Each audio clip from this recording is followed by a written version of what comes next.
Shalom sobat-sobat yang diberkati Tuhan Yesus. Kembali lagi dalam podcast renungan Blessed Story.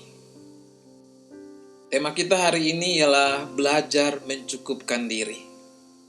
Kenapa tema ini diangkat? Karena tidak dapat dipungkiri bahwa di tengah-tengah masa pandemi COVID-19 banyak hal yang terjadi. COVID membawa perubahan dalam hidup kita. Dan COVID juga banyak hal yang kita rasakan. Nah, salah satunya bagaimana kita merasakan akan kekurangan dan tidak berkecukupan. Ada yang katakan bahwa COVID membuat sengsara, sampai untuk makan saja tidak cukup, apalagi memberikan persembahan di gereja. Nah, kiranya renungan ini dapat menolong sobat-sobat untuk memahami akan kasih Allah yang luar biasa dalam hidup kita selaku orang percaya. Sobat-sobat, rasa cukup adalah konsep yang sulit. Cukup bagi seseorang belum tentu cukup bagi orang lain. Ada yang merasa tidak membutuhkan hal-hal material yang banyak, tetapi ada pula yang sangat mendambakannya. Ada yang tidak memperoleh banyak hal namun merasa cukup, ada pula yang hidup berkelimpahan tapi masih terus menginginkan sesuatu lebih banyak lagi.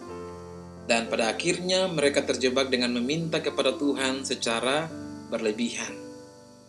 Kita pasti ingat teman-teman bahwa Ibu Yakobus dan Yohanes pernah meminta kepada Yesus agar kedua anaknya itu kelak dapat duduk di posisi terpenting dalam kerajaan Allah. Apa jawab Yesus? Yesus katakan, "Kamu tidak tahu apa yang kamu minta." Nah, terkadang kita memang tidak tahu apa yang kita minta kepada Tuhan. Apakah itu benar yang kita perlukan, yang kita butuhkan, atau apa yang kita minta sebenarnya didasarkan pada keinginan dan pola pikir dunia. Nah, pola pikir dunia antara lain akan sebuah jabatan, kekayaan yang berlimpah, kekuasaan, dan ketenaran yang melebihi orang lain. Kita tidak tahu apa yang kita minta jika permintaan itu hanyalah untuk kemuliaan diri sendiri dan bukannya meminta anugerah untuk dapat mencukupkan diri dalam segala keadaan. Nah, teman-teman, ketika kita memohon sesuatu hal untuk keuntungan pribadi, hati-hati bila Tuhan menjawab, "Kamu tidak mengerti dengan apa yang kamu minta." Ini adalah pengingat sekaligus teguran bagi kita sobat-sobat. Ketika kita meminta secara berlebihan, kita sedang membuka diri untuk hal-hal yang berakibat buruk dan dapat melukai diri kita sendiri. Terkadang kita meminta sesuatu secara berlebihan, dan ketika hal itu tidak pernah terjadi, nah ini dia. Kita akan kecewa, kita akan mengeluh, yang lebih parahnya lagi, kita akan menyalahkan Tuhan. Dan kedagingan mendorong kita untuk menghalalkan segala cara untuk mendapatkannya. Kalau kita lebih berekspektasi lebih tinggi dan realitanya tidak seperti apa yang kita bayangkan. Ini bahayanya sobat-sobat ketika kita tidak memelihara rasa syukur dan tidak melatih pengendalian diri untuk sebuah keinginan. Rasa cukup itu didasari karena ada rasa syukur dalam diri kita, teman-teman. Maka dari itu, pernyataan Rasul Paulus perlu menjadi refleksi kita hari ini. Paulus mengatakan, "Kukatakan ini bukanlah karena kekurangan, sebab aku telah belajar mencukupkan diri dalam segala keadaan." Nah, sobat-sobat, Rasul Paulus mengatakannya sebab ia telah mengalami pahit manisnya kehidupan. Dan ia menyadari bahwa dalam keadaan apapun, baik itu lebih maupun kurang, yang terpenting adalah rasa cukup yang didasari dengan rasa syukur. Kenapa kita banyak meminta? Kenapa kita merasa berkekurangan? Kenapa kita merasa tidak berkecukupan? Karena kita tidak pernah merasa puas dan bersyukur dengan apa yang kita terima saat ini.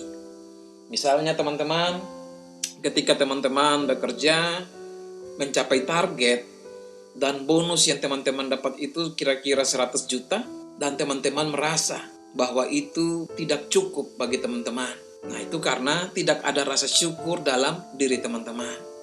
Sebaliknya, jika ada rasa syukur dalam diri teman-teman, jangankan 100 juta teman-teman, 100.000 saja atau 10.000 yang kita dapatkan dari apa yang kita kerjakan, akan ada sukacita yang mendalam dalam hidup kita. Karena kita mensyukuri, karena kita tahu bahwa apa yang kita dapatkan, apa yang kita terima hari ini adalah anugerah berkat dari Tuhan. Artinya Tuhan masih tetap setia menyertai dan menolong kita. Oleh karena itu teman-teman, berhentilah melihat apa yang tidak kita miliki dan mulailah menghargai apa yang ada pada kita. Saat kita dapat mensyukuri setiap berkat kecil yang kita dapatkan dan mengelolanya dengan hati yang gembira, penuh sukacita, tidak bisa tidak, hati Tuhan akan disenangkan. Dan Dia pun akan mempercayakan hal yang lebih besar lagi kepada teman-teman.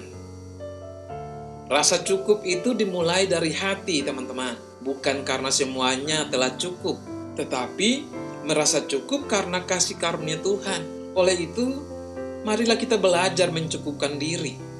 Artinya juga kita senantiasa bersyukur dan tidak membiarkan diri dikuasai oleh keinginan. Kita juga harus belajar menyesuaikan pikiran kita dengan keadaan kita sambil mengambil hikmah dari apa yang terjadi. Tapi teman-teman, tanpa mengesampingkan sikap optimis untuk sebuah pencapaian, itu kita harus pegang terus. Nah, sikap mencukupkan diri memampukan kita untuk menyesuaikan diri kita di kala sengsara maupun sejahtera.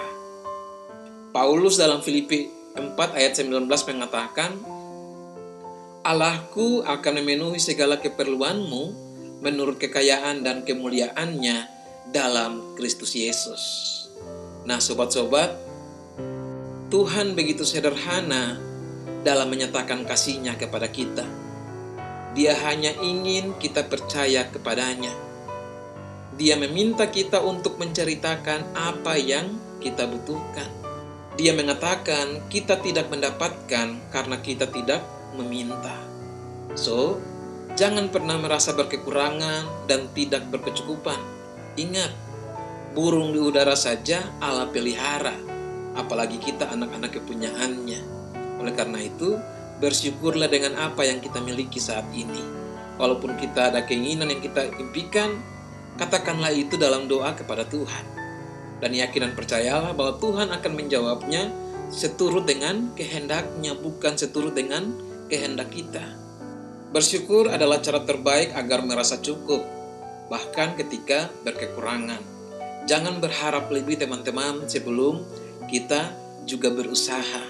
Artinya ada usaha, ada hasil. Tidak mungkin kita hanya berdoa kepada Tuhan, menunggu jawaban daripada Tuhan tanpa ada usaha. Oleh karena itu, lakukanlah apa yang sudah kita lakukan, biarkan sisanya Tuhan akan menjawabnya. Oleh karena itu sobat-sobat, saya ingin mengajak sobat-sobat semua, katakan dalam hati kita, hidupku memang tidak sempurna, tapi aku bersyukur atas semua yang aku miliki.